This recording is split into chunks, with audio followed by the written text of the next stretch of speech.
So when I say that sole proprietorship, it's all about you. That means you are the face of the company, you are the head of the company. You are just going to be in a position where you are going to carry forward the legacy, the operations that have been left by your ancestor. Now, in a partnership, you have the rights of going back and telling people that this is how we want to set up the business. This process will actually help them to build a stronger nomination, a stronger brand and an identity in the society.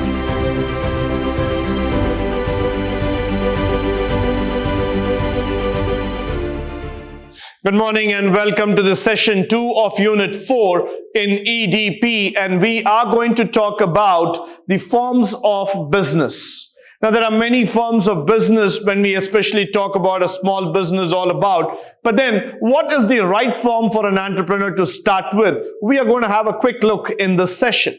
Moving forward, if anyone is planning to start a business or is interested in expanding an existing one, an important decision relates to the choice in form of organization. I always say this to an entrepreneur is that the most important thing is, how do you want the business to be? What kind, what format, what structure are you looking forward in terms of running a business? Now, the reason behind it is that once you know the structure, once you know the operating module of your company, it will be very easy for you to translate your objectives, your ideas into action. Or else what happens is that most of the time you spend your energy, your effort in terms of restructuring the company again and again. So you need to start thinking a plan, a methodology by which your company can have a perfect structure, a perfect way of delivering the business. So what we always say is that the most appropriate form is determined by weighing the advantages and disadvantages of each organization against one's own experience. Now, when you are starting an organization and when you're following a particular format, it has its own pros and cons, own advantages and disadvantages. Not every format of the company is being accepted, understood, and being relieved altogether. There would be challenges in terms of running the organization. There would be challenges in terms of understanding the entire organization. Why? Because there are factors, there are times when you would start thinking that whether this format, whether this methodology will always suit me. Now, for example, if I'm going to start with a private company and tomorrow I decide that I want to become a public limited company, is it acceptable? Is it a good form altogether? Is it the way I wanted the organization to look? Whether is it easier for me to shuttle back and forth from a private to public? So all these questions keep rendering in the minds of the entrepreneur, who start thinking from different angles possibly. They start understanding that once the structure is in place, then it is easy for me to go forward and run the business smoothly. Now, moving forward, let's start with a very, very simple and the most known format in terms of business, known as the sole proprietorship. Sole proprietorship is a popular form of business organization and suited for most of the small businesses, especially in the initial year of operation. So when you've just started this organization, a small unit, this is the most favorite form or most needed form of business altogether. The reason is quite simple, because small proprietorship, the small business or the sole proprietorship here would start referring to a form of business organization which is owned, managed and controlled by an individual who is the recipient of all the profit and risk. When you are the recipient of the profits and of the risk factor, it's all about you. So when I say that sole proprietorship, it's all about you. That means you are the face of the company. You are the head of the company. You mean everything to the company. You will not be in a position to take this ideology anywhere else. You will not be in a position to go back and blame anybody for any reasons. You will not be in a position to go back and tell people that what has been happening. But this is where you will be able to understand business to the micro level as far as possible. Why? Because in this format, you need to take up the responsibility of running the organization from the lowest level possible, being a single man, and you not getting any kind of helps, or you're not going to get any formats in terms of people coming you and telling you, sir, how to run, where you need to go for a business registration, who's going to fund you, what are the legal documents, how you need to sign up, how you need to manage your cash. Nothing is going to be explained to you, but you are going to be the only person who's going to be the owner, who's also going to be the risk taker altogether. So which means to say that this is going to be a very, very exciting journey for you, trying to understand each and every complication that is involved in the business. So you would be probably trying to make the best time for yourself in terms of making every single decision that is needed, that is valid for the business. Moving forward, we will also talk about the joint Hindu family business model, because this is also a format in our system in entrepreneurship. The concept of joint Hindu family business is the oldest form of business. Now, this is a typical family-oriented business where what happens is that it is passed on from generation to generation.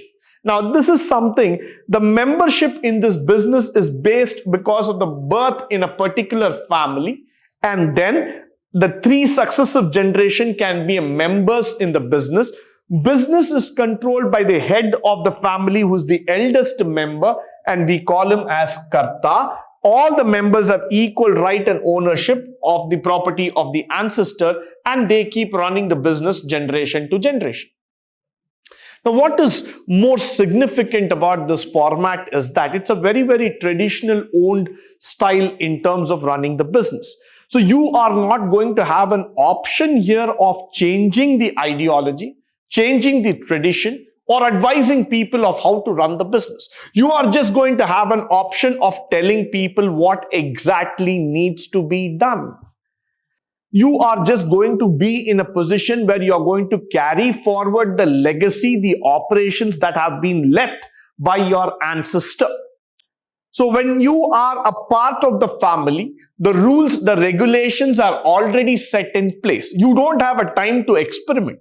You don't have a time to go forward and tell people, sir, I can run a business in X plus Y method.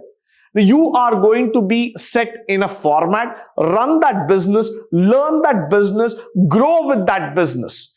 So when you pass on the same ideology to your generation, you are going to teach your family members what you have learned from your elders. So this is going to be something where you are just going to forward the knowledge that you have learned over a period of time.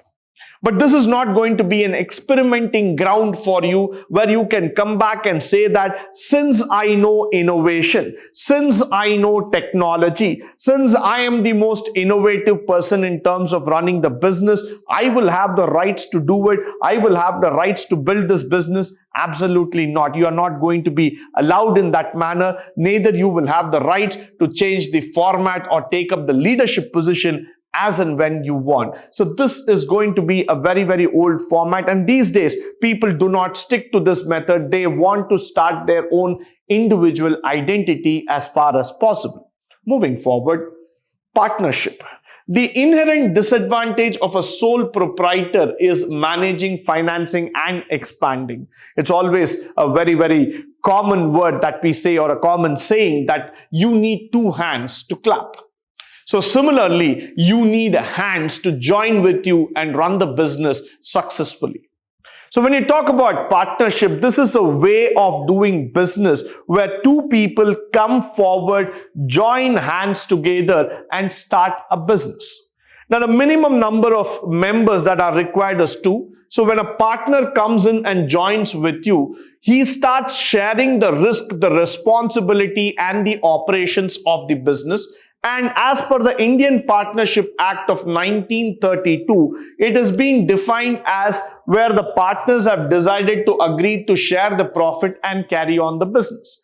Now, what is going to happen in a partnership way is that You are going to get an extra hand who's going to think something similar like you. Probably you will get fresh ideas. You will have a person whom you can share your ideas, share your thought process, share your methodology, and bring in fresh innovative process. Now this becomes an interesting method. Why? Because somewhere down the lane you would start feeling that this is how the ideology, the business is building up altogether.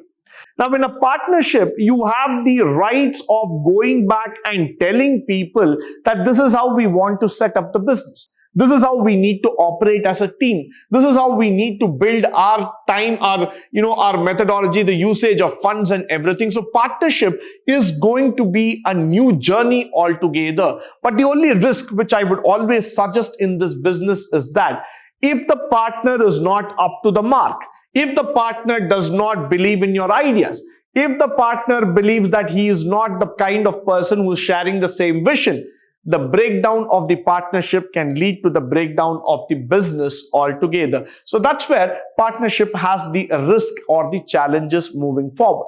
Now, coming to the next factor, cooperative society. Now, that's a most common form of business that I would like to say in terms of running any kind of small business in India. Starting from Kerala to that of probably Kashmir, India is one country which has got n number of cooperative societies. Now all these cooperative societies, when they were formed with a very, very noble intention that they wanted to help the rural people sustain and grow forward. Because many times what happens in the rural sector is that they do not know whom to approach to run a business. But they know that there are similar like-minded people in the same place, in the same village, who do the same kind of occupation. Farmers Cooperative Society, for example. All the people who are involved in farming have the same kind of mindset, have the same kind of knowledge. Probably they might have the factor of taking less risk or more risk, but they know exactly what they are doing. So when the people, like-minded people of the same occupation join hands together and they start thinking in terms of building up a business, a cooperative society comes into picture. They are driven by the factor, they are driven by the need, saying that they want to protect their economic interests as far as from exploitation in the hands of middlemen, and their desire is, of course, to earn greater profits.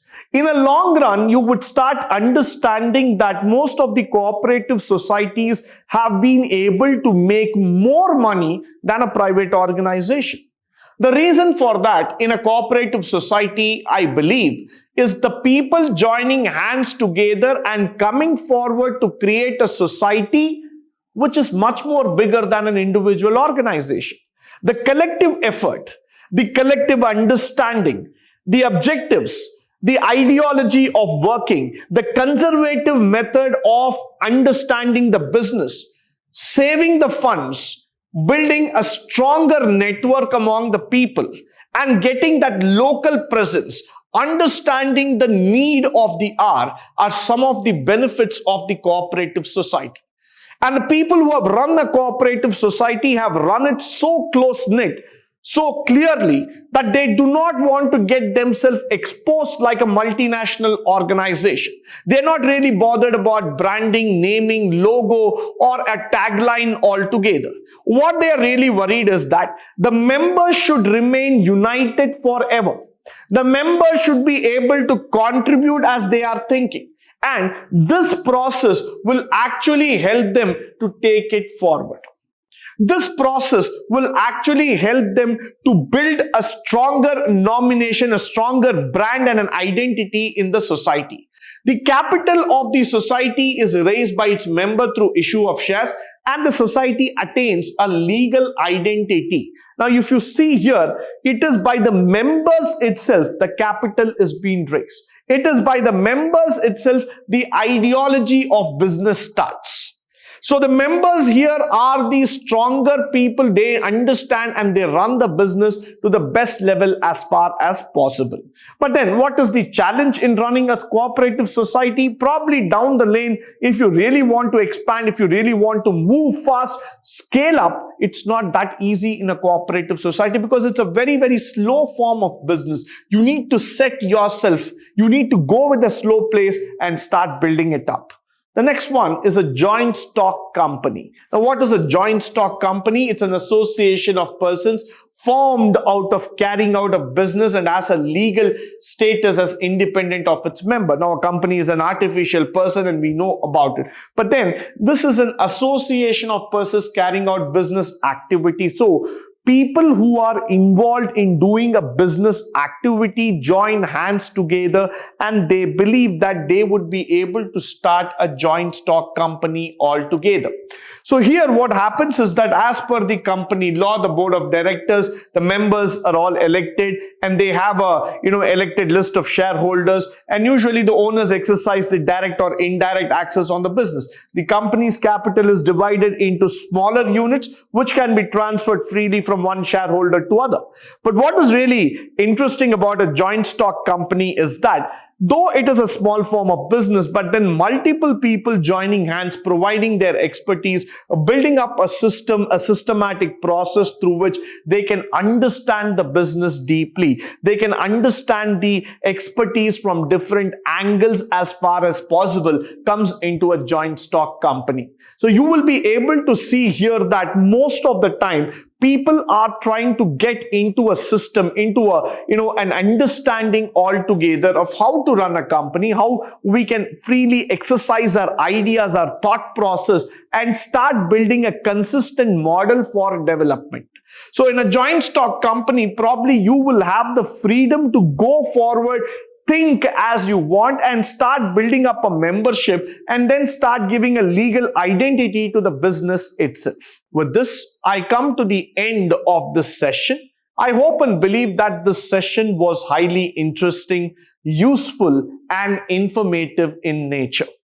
In the upcoming sessions, we will be talking about the project report, the formulation of a project, how are we going to appraise a project, and what are the methods in terms of building up a successful project.